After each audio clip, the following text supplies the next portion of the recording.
তুমি মহারাজ সাধু হলে আজ, আমি আজ চোর বটে।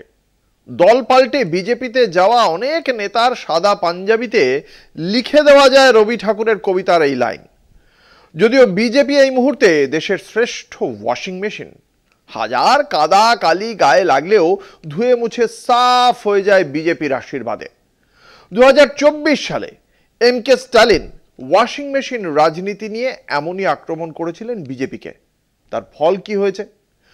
তামিলনাড়ুর এখনকার মুখ্যমন্ত্রী এম.কে. স্ট্যালিনের সরকার টাসম্যাক দুর্নীতি মামলায় ইডির নিশানায় পড়েছে।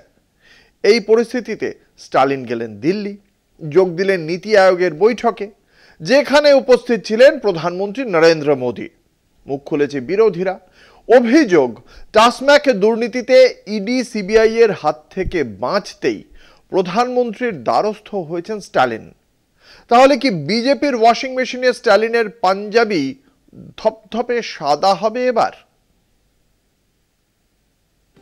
বিজেপি ওয়াশিং মেশিন, বিরোধীদের বিরুদ্ধে এজেন্সির তদন্ত শুরু হলে রেহাই পাওয়া যায় বিজেপিতে যোগ দেওয়ার পরেই। হিমন্ত বিশ্ব শর্মা থেকে অজিত পাওয়ার সবাই এজেন্সির হাত থেকে বেঁচেছেন বিজেপি দৌলতে। এই অভিযোগ বিরোধী দলগুলো বারবার করে এসেছে। 2024 সালে এম.কে. স্ট্যালিনও ওয়াশিং মেশিন রাজনীতি নিয়ে আক্রমণ করেছিলেন বিজেপিকে।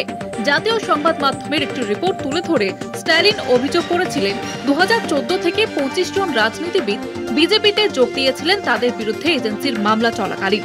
তাদের মধ্যে 3 জনের বিরুদ্ধে মামলা বন্ধ হয়ে যায়, আর বাকি 20 জনের মামলার তদন্ত সেখানেই থেমে যায়। তবে এবার ওয়াশিং মেশিনের সাহায্য নেওয়ার অভিযোগ উঠল অবিজেপি রাজ্যের মুখ্যমন্ত্রী এম.কে. স্ট্যালিনের বিরুদ্ধে। তামিলনাড়ুর মুখ্যমন্ত্রী এম.কে. স্ট্যালিনের নীতি আয়োগ বৈঠকে অংশগ্রহণ ঘিরে শুরু হয়েছে রাজনৈতিক বিতর্ক। তামিলনাড়ু স্টেট মার্কেটিং কর্পোরেশন ওরফে টাসম্যাকের বিরুদ্ধে হাজার কোটি টাকার মদ দুর্নীতির অভিযোগ উঠেছে। এআইডিএমকে নেতা এডাপাডি কে পালানিস্বামী বলেন, টাসম্যাক দুর্নীতিতে ইডি তদন্তের ভয়ে স্ট্যালিন এবার দিল্লি গেছেন। রাজ্যের স্বার্থে গেলে গত 3 বছরে বৈঠকে অংশ নেননি কেন? তিনি দাবি করেন, নিয়মিত বৈঠকে গেলে রাজ্য আরও প্রকল্প বরাদ্দ পেত। এর জবাবে মুখ্যমন্ত্রী স্ট্যালিন বলেন, আমরা ইডি সিবিআই এর টার্গেট হয়েছে, তবু নীতির সঙ্গে কোনো আপোষ করিনি। আমরা তামিলনাড়ুর অধিকার রক্ষায় সব সময় লড়ে এসেছি, লড়ব। টাসম্যাক দুর্নীতি মামলায় ইডি সব সীমা ছাড়িয়ে যাচ্ছে বলে অভিযোগ। টাসম্যাক দুর্নীতির তদন্তের ভবিষ্যৎ বলে দেবে স্ট্যালিনের বিরুদ্ধে অভিযোগ সত্যি না মিথ্যে। 2026-এ তামিলনাড়ু বিধানসভা নির্বাচন, তার আগে স্ট্যালিনের বিরুদ্ধে এই অভিযোগে উত্তপ্ত তামিল রাজনীতি। কলকাতা টিভি।